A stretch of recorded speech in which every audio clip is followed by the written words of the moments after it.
Ola, ao principio de cada curso académico unha das cousas que máis nos preocupa sempre é saber como se vai traballar nunha asignatura, nunha materia, no caso da formación profesional nun módulo formativo, que é o que imos traballar e tamén como se nos vai avaliar, de onde sae esa cualificación que imos obter tanto nas distintas fases nas que teñamos feedback ao longo do proceso, como, sobre todo, ao final do mesmo. Pois, a charla de hoxe ten como intención clarificar eses aspectos. Imos facer un achegamento á programación do módulo didáctica da educación infantil, o noso módulo. E comezamos intentando clarexar que está por detrás do concepto que dá nome ao módulo, un concepto que retomamos do mundo grego, do mundo clásico, onde significaba ensinar. Hoxe en día poderíamos definir a didáctica como a ciencia que oriente e dirixe a educación. É unha disciplina que foi conformándose a partir, durante moito tempo, das experiencias ou achegas de moitas educadoras e educadores que foron deixando a súa pegada e sentando as bases para que os da xeración seguinte pudesen saber facer mellor as cousas, e tamén dun tempo esta parte, nos últimos séculos, a partir da conformación da pedagogía científica. Hoxe en día temos un elenco importante de autoras e autores que, cas súas achegas, van xerando un corpus de coñecementos que nos permiten saber que é o que está mellor ou peor a hora de enfrontarnos a un grupo de alumnado. Todo profesional de educación, en calquera etapa educativa, e de educación infantil tamén, debe coñecer cales son as principais estrategias e métodos para o ensino nesa etapa. E ese vai ser o noso principal obxectivo, achegármonos ás particularidades do traballo pedagóxico dentro dun aula de educación infantil ou dentro dunha estación de educación non formal con crianzas menores de 6 anos. A unidade de competencia que o currículo asocia ao noso módulo formativo é moi simple, mas tamén dunha gran profundidade. Enténdese que para que unha persoa poida aprobar este módulo debería ser capaz de programar, organizar, realizar e avaliar procesos de intervención educativa de centro e de grupo con crianzas de 0 a 3 anos. Estáse referindo fundamentalmente ao ámbito formal, á escola infantil. Este vai ser o noso mantra. É dicir, nós teremos que facer todo o posible para que con os coñecementos que vayamos adquirindo nas distintas unidades didácticas, ao final de curso, nos sintamos ca competencia suficiente como para planificar, como para organizar, desenvolver e avaliar eses procesos nos que vayamos a intervir con nenos e nenas de infantil. Dúas pinceladas sobre o que di o currículo do módulo que coido que poden ser importantes para entender como temos planificada o noso traballo ao longo deste ano. A primeira ten que ver co concepto de crédito ECTS.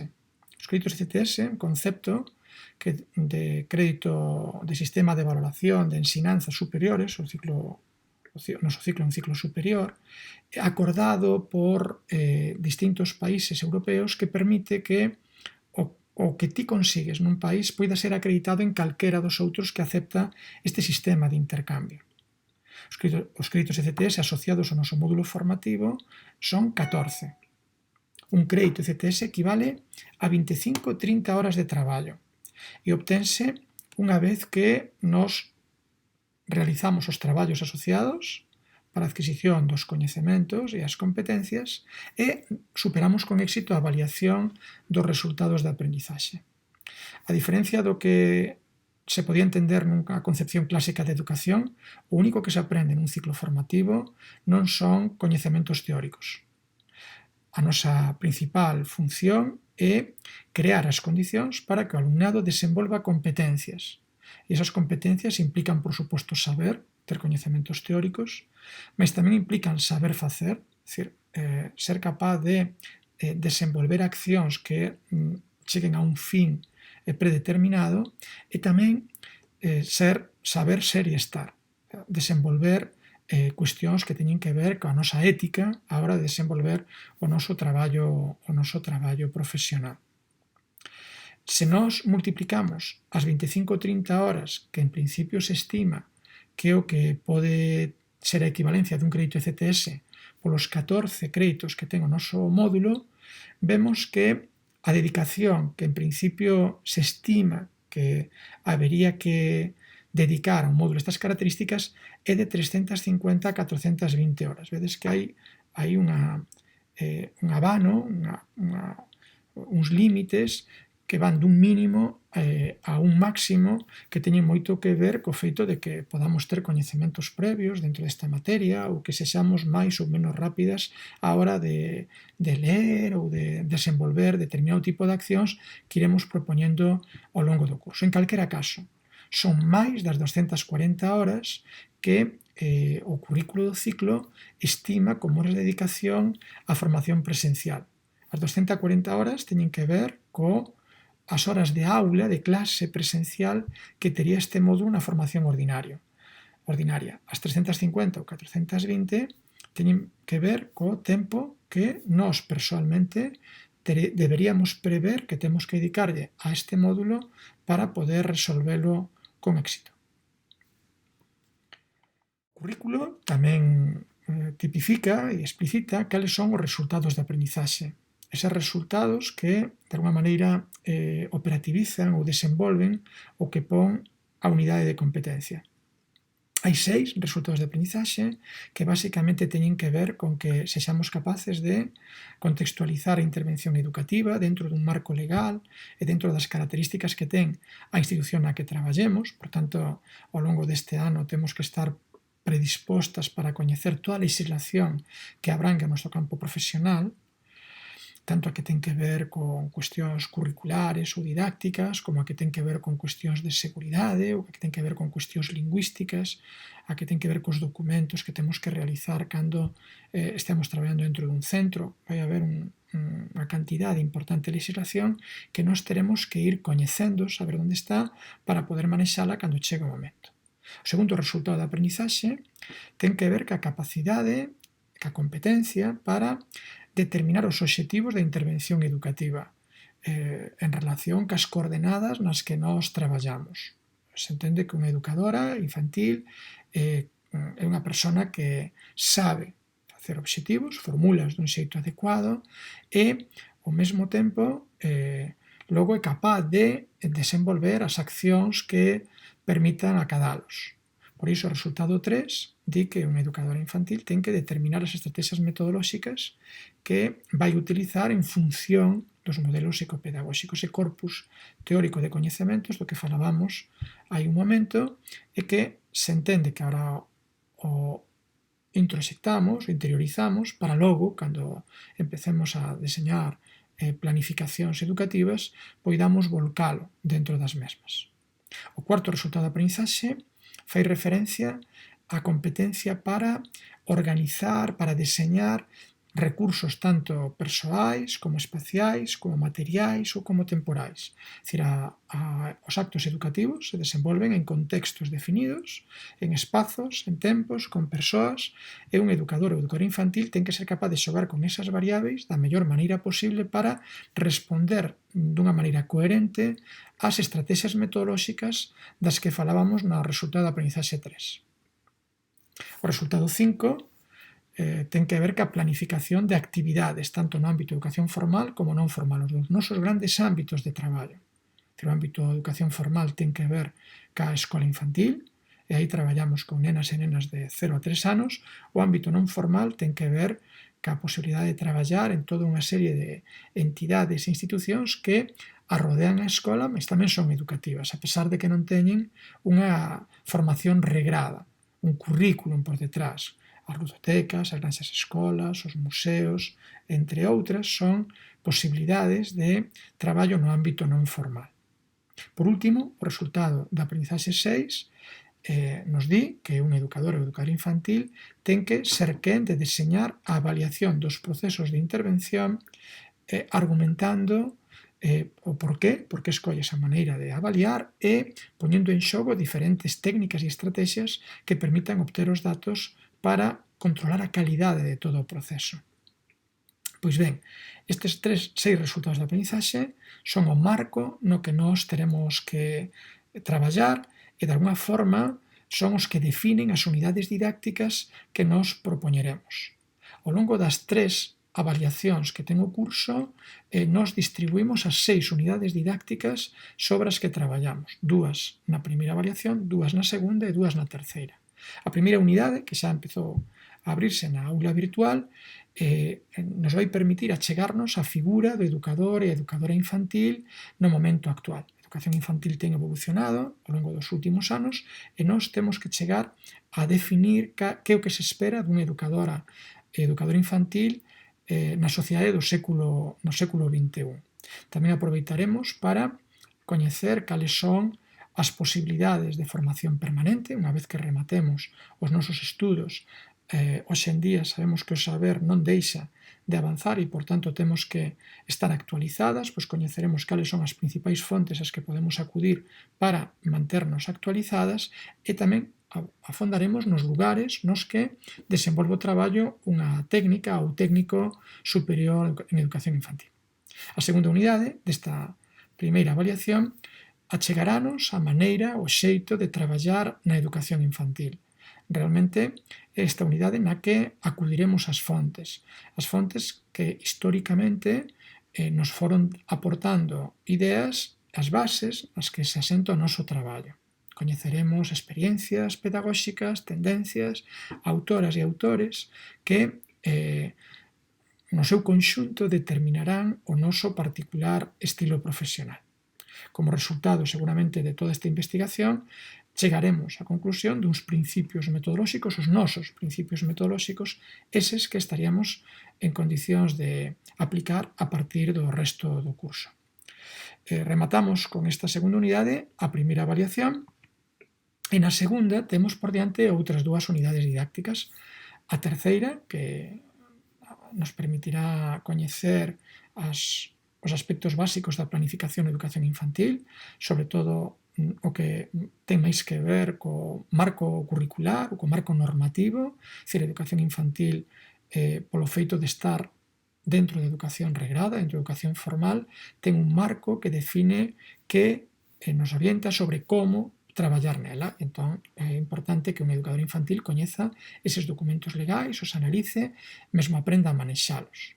Tamén nos aproximaremos aos documentos que ten un centro de educación infantil. A normativa tamén nos pide que un centro de educación infantil na actualidade teña unha serie de documentos, un proxecto educativo, un regulamento de réximen interno, un proxecto lingüístico, unha proposta pedagóxica, que debemos saber tanto o que son con como facelos. Tamén traballaremos nesta unidade sobre as particularidades da planificación no ámbito non formal, que non é exactamente igual ao ámbito formal, precisamente polo feito de que no ámbito non formal non hai un currículo de referencia, un documento legal que tipifique que o que hai que traballar segundo o momento evolutivo concreto no que se encontra as crianzas cas que nos desenvolvemos a nosa acción. A cuarta unidade didáctica, que sería a segunda desta segunda avaliación, dedicarémola a afondar nas particularidades dos recursos que aplicaremos cando traballemos na educación infantil. Básicamente serán recursos espaciais, recursos temporais e recursos materiais, e aí o que faremos será aproximarnos ás características que teñen este tipo de recursos, que solamente os espaciais xa conforman o que algúns pedagogos relevantes denominan como o terceiro educador. O espazo educa en si mesmo e unha boa educadora ou educador infantil ten que ser quen de tirarlle o máximo partido posible á organización dese espazo. Pois o mesmo falaremos dos materiais e o mesmo falaremos dos tempos. Estas 2 unidades compoñerán a segunda avaliación e estaremos xa chegándonos ao final da nosa aventura pedagóxica, enfrontando a terceira e última avaliación do curso, onde volvemos ter 2 unidades didácticas. A quinta, que dedicaremos a traballar sobre a organización do traballo de aula. Basicamente, o que faremos nesta unidade é aproveitando todo o que fomos aprendendo nas unidades anteriores, lanzarnos a programar. Por tanto, será unha unidade fundamentalmente procedimental, temos que coller hábito para facer programacións, por tanto, farémonos co código da programación e practicaremos para ter esa competencia. Asemade, para nós pode ser importante, ou vai ser importante tamén dentro desta unidade, tomar conciencia das particularidades que ten a planificación educativa cando na nosa aula hai alumnado con necesidades específicas de apoio educativo. É dicir, atención á diversidade.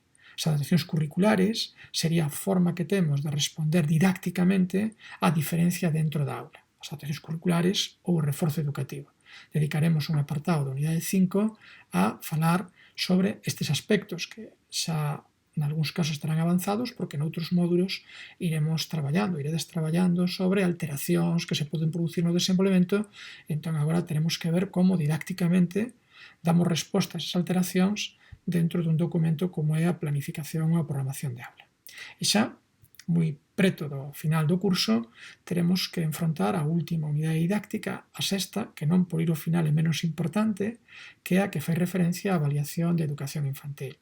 Aí, basicamente, intentaremos analizar as cuestións que rodean o acto de avaliar ou de controlar que un proceso flúe da maneira que nós tiñamos previsto ou pensábamos que debía fluir, achegándonos ás técnicas e instrumentos que como educadores infantiles utilizaremos, basicamente as relacionadas ca observación e dando unhas pinceladas tamén sobre a xestión da calidade dos procesos educativos. Estas son as 6 unidades que, como vedes, teñen moita relación cos 6 resultados de aprendizaxe que adiantaba o currículo nas que traballaremos ao longo deste ano.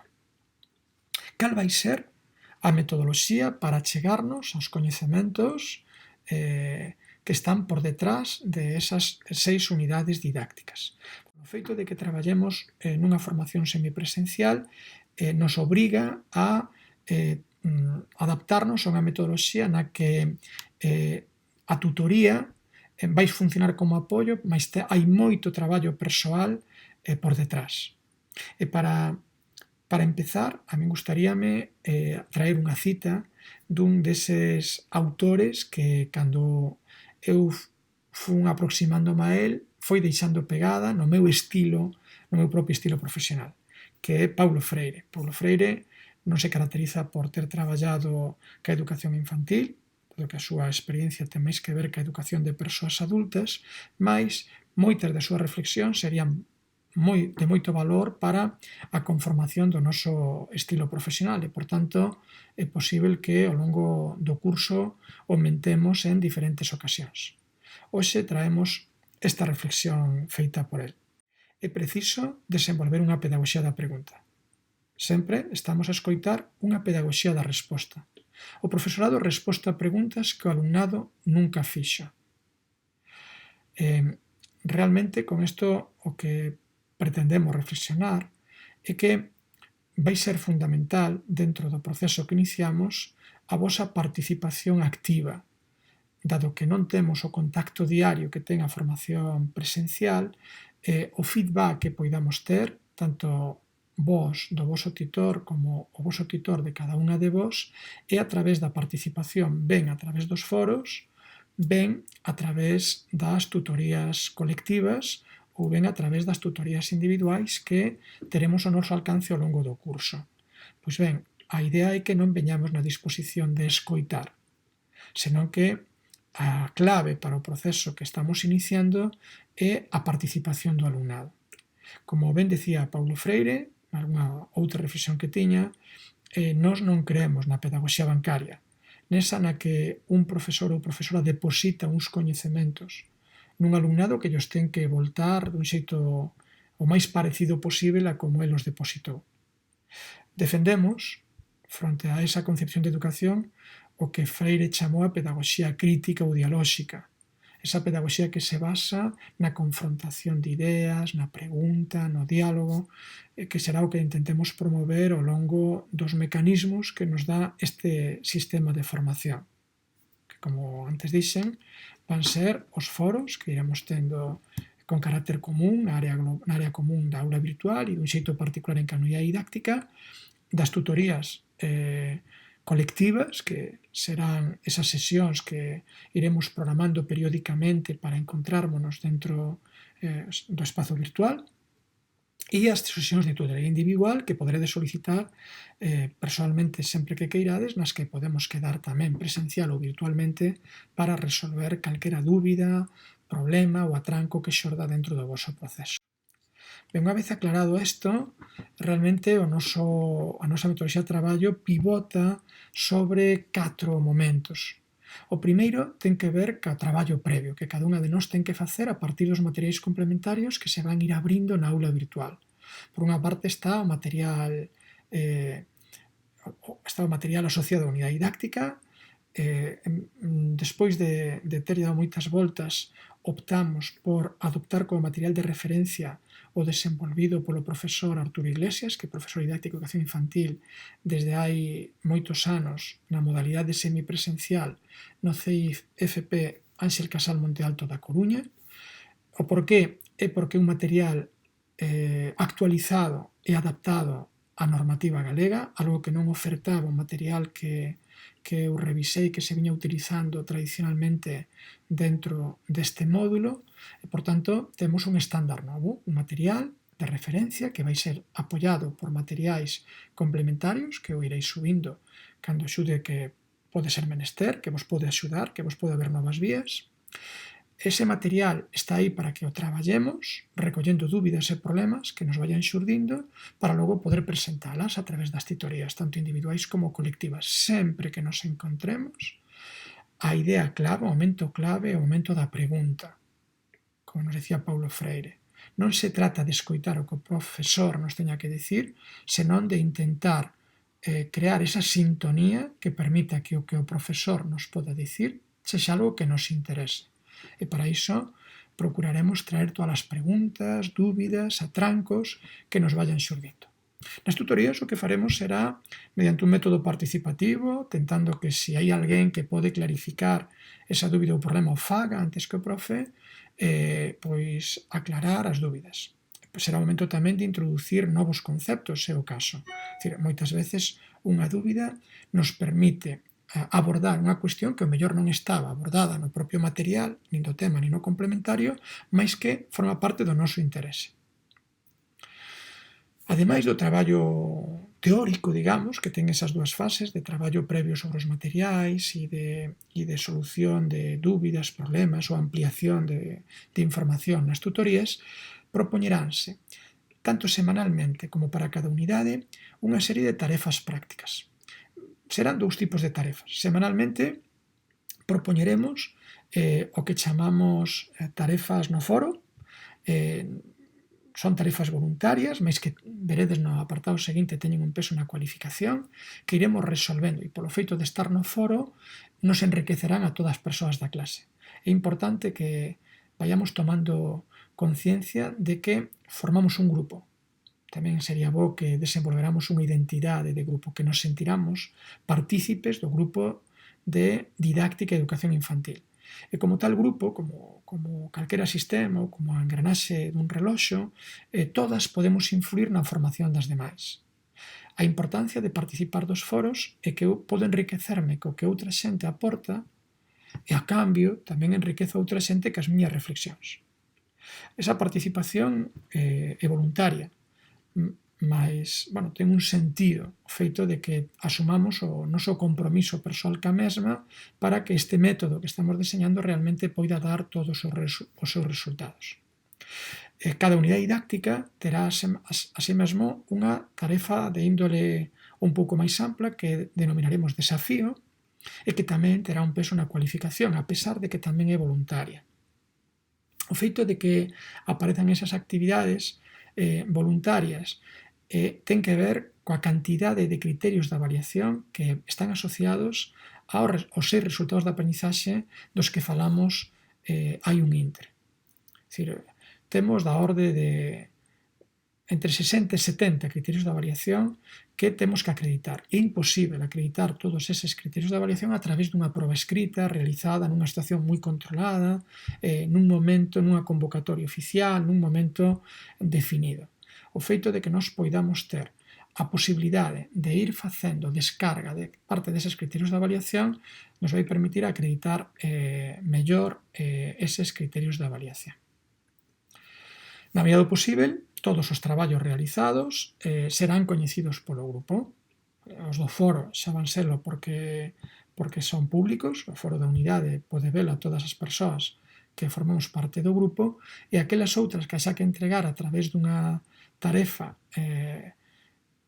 subida a aula virtual, pois na medida do posible tamén veremos a posibilidade de compartilas para que todas nos poidamos enriquecer co traballo que fan as nosas compañeiras e compañeiros. Fundamental para o noso traballo van ser as TIC.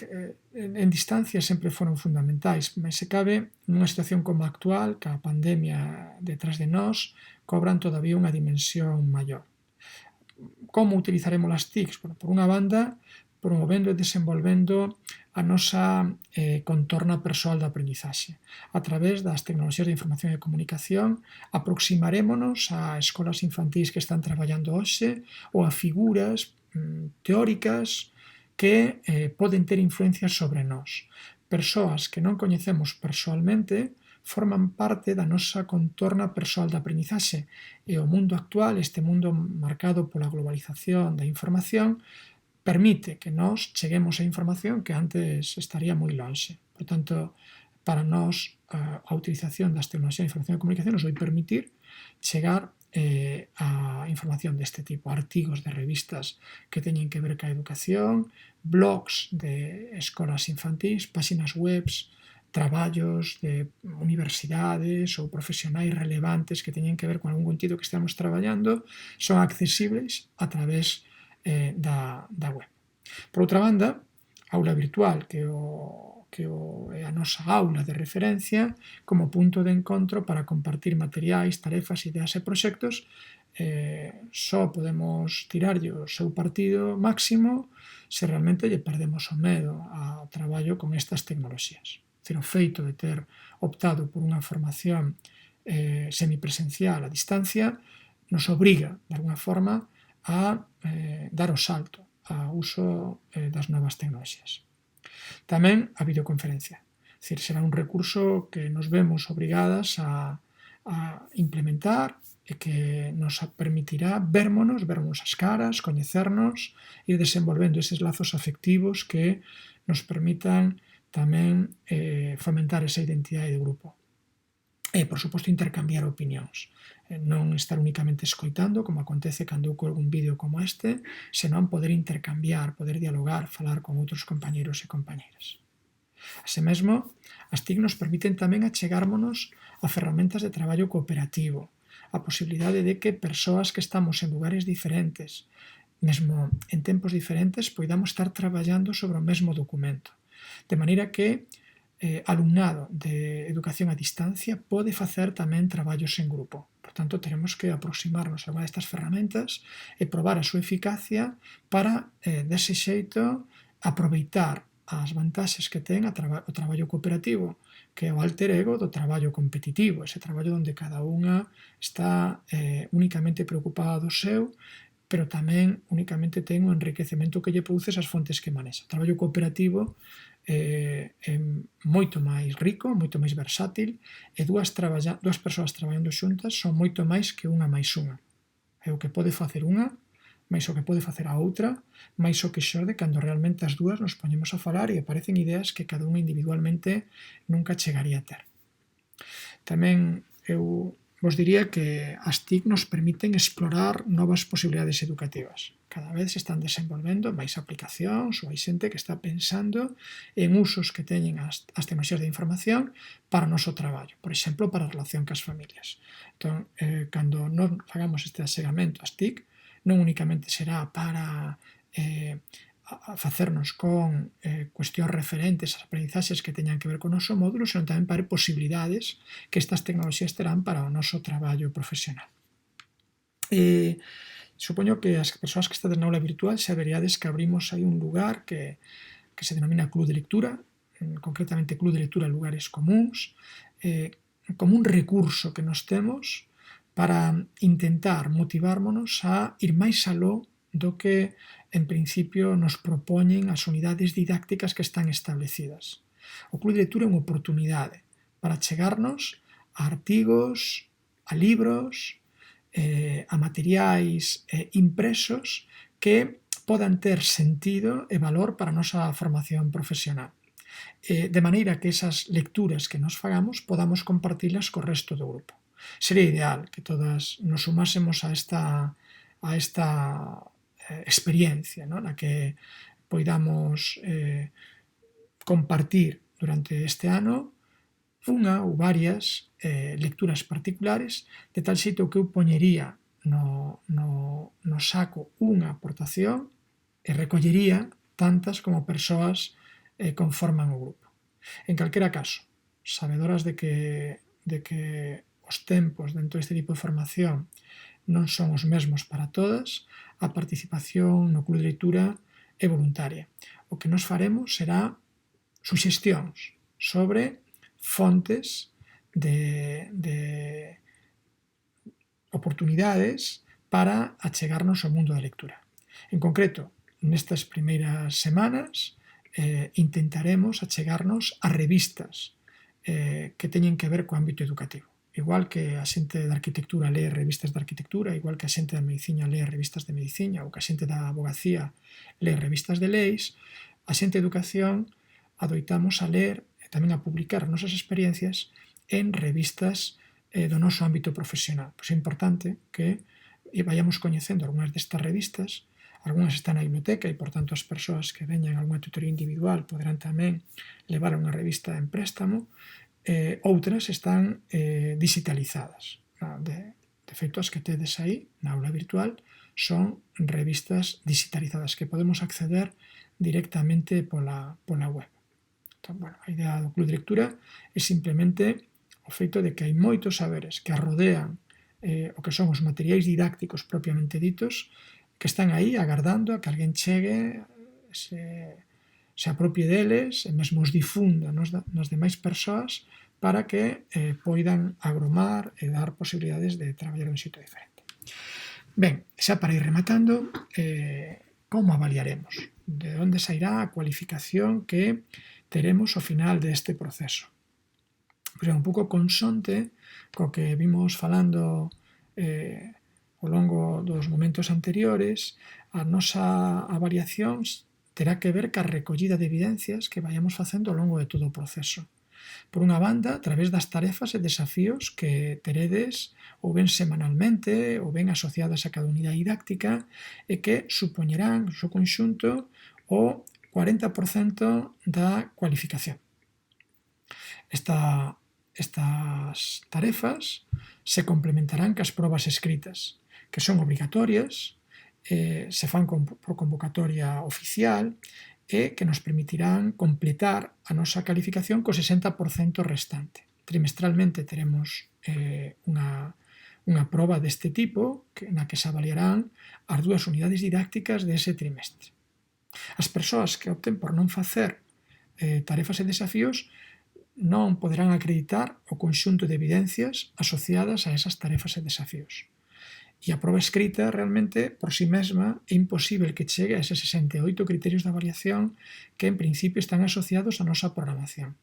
Por iso, as persoas que opten por non facer ningunha tarefa e ningún desafío non serán penalizadas pola modalidade de estudo na que estamos, mais a súa calificación irá sobre o 60% da proba escrita. A máxima nota que poderá ter nesa unidade didáctica ou nesa avaliación sería dun 6. Se unha persoa participa nalgúnas tarefas e non en outras, o que se irá recollendo dentro do caderno de seguimento do profesor será a proporcionalidade desas tarefas con respecto á unidade. Por tanto, dese 40%, poderá chegar a unha porcentaxe a que sexa. Se presenta todas as tarefas e desafíos que se propoñen para unha unidade, podería optar ao 40% desa calificación. 4 puntos de tarefas e desafíos máis 6 puntos da proba escrita darían os 10 puntos da nota da unidade, da nota da avaliación ou da nota final do módulo. Neste esquema pretendemos clarificar dun modo máis gráfico como se desenvolve este proceso. A cualificación de cada unidade didáctica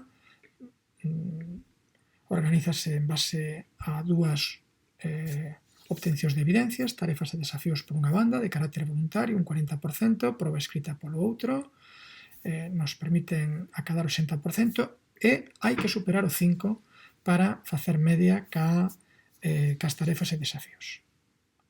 Dentro das tarefas e desafíos, aquí concretamos un pouquiño máis, o 20% da cualificación estará asociada ás tarefas. Cada semana se abrirá unha tarefa no foro que hai que intentar resolver nesa semana e será cualificada, e ese conxunto das cualificacións da unidade supoñerán o 20% desa cualificación. En cada unidade didáctica teremos un desafío, por lo tanto haberá 6 desafíos ao longo do curso. Son tarefas de índole un pouco máis profundo e que, na medida do posible, en algúns casos serán feitas grupalmente, ou polo menos teremos opción de facelas grupalmente. Os desafíos tamén teñen o peso dun 20% da cualificación desa unidade didáctica. O 60% provirán da proba escrita, que terá dous tipos de preguntas. Por unha banda, preguntas obxectivas, que se contestarán a través de respostas de elección múltiple ou de verdadeiro ou falso, e tamén haberá unha serie de preguntas abertas nas que se pretenderá que razonemos e resolvamos algún tipo de cuestión práctica, enfrentándonos a un caso práctico e intentando ver como, en función do que levamos traballado, se podería resolver. Cada avaliación haberá segundo o convocatorio oficial, e, por tanto, cada proba escrita realmente avaliará 2 unidades didácticas. Como se obtén a cualificación? Pois sumando a nota resultante dos distintos instrumentos de avaliación empregados segundo a ponderación establecida na programación. Entón, se eu fixen entrega de todas as tarefas e todos os desafíos e presentei má proba, realmente ponderando o peso que ten cada unha delas, dai sairá a miña cualificación da avaliación. Se só fixen unha parte, lóxicamente sei que hai unha parte da cualificación a que eu non opto, porque ese criterio da avaliación non o acreditei a través do instrumento que en principio estaba previsto para facelo. Recordade que é obrigatorio ter superadas as probas escritas cunha cualificación superior a 5 para que fagan media dentro de cada avaliación, xunto cos outros instrumentos que en principio xa están implementándose. Cales son os criterios que dende o profesor se van a utilizar para valorar as tarefas e desafíos? Bueno, por unha banda, a estrutura e presentación dos contidos. Como educadoras e educadores infantís, teremos que acostumármonos a presentar ben a información, a ter unha escrita que sexa axeitada, porque parte das canles que nos utilizaremos para relacionarnos cas familias son estas. Por tanto, facendo este tipo de tarefas, o que estamos é desenvolvendo competencias que logo nos van servir para o noso traballo profesional. Tamén teremos que ser quen de expoñer ou defender o noso traballo de ser o caso. Quer dizer que algunhas desas tarefas ou evidencias se nos poderá solicitar que a expoñamos ou a defendamos a través dunha tutoría personalizada. Non sempre, porque somos moita xente, mas é posible que, nalgún caso, persoas distintas teñan que acreditar como que esa información, que ese documento que se elaborou dentro da tarefa o fixo ela mesma ou ten os vimbios para poder defender o que aí se expón. E, no caso das tarefas grupais, tamén avaliaremos a dinámica de traballo grupal. Como tarefas grupais non vai haber moitas, será unha cuestión puntual en algúns momentos do curso. Para avaliar esa dinámica de traballo grupal utilizaremos instrumentos nos que non é tan importante a opinión do profesor, senón a propia autoavaliación que vos realicedes do traballo e a coavaliación das persoas do grupo. As tarefas teñen un prazo de entrega que debemos respetar, a forma de que desde a tutoría tamén se pode ir facendo un seguimento día dos traballos e aportando ese feedback, que eu creo que a vos os vai vir moi ben para ver como vai o proceso, e atendendo a aplicación dos criterios nun traballo grupal é posible que persoas distintas dun grupo poidan ter cualificacións diferentes, ben porque a dinámica de traballo non foi a mesma para todas ou porque ese traballo foi defendido e non todo o mundo defendeu co mesmo nivel de rigor ou de profundidade. Para a cualificación final será importante que teñamos todas as unidades aprobadas, é a única maneira que podemos ter de ter unha cualificación final positiva, é dicir, non se pode superar o módulo cunha unidade didáctica suspensa, e a nota final será a resultante da media ponderada das unidades didácticas. A de ponderade porque non todas as unidades teñen o mesmo peso dentro da programación. Neste momento a programación todavía está rematando de conformarse, este é un avance da propia programación, e no momento en que o documento estea pechado e supervisado, subiremoslo a aula virtual e todas teredes acceso a esta información. Podes ver que o que se traballa en cada unidade, cales son os criterios de avaliación, mesmo cal é a ponderación que ten cada criterio de avaliación ou que ten cada unidade dentro do total de cara a final de curso. E en calquera momento podedes consultar aquela dúbida que teñades sen agardar a ter que recibir a cualificación final para que sexa resolta. E rematamos. Igual que antes trouxemos a unha persoa de referencia como era Paulo Freire, gustaríame rematar con outro dos autores que forman parte desas fontes de inspiración para o meu traballo, que é Celestín Freinet.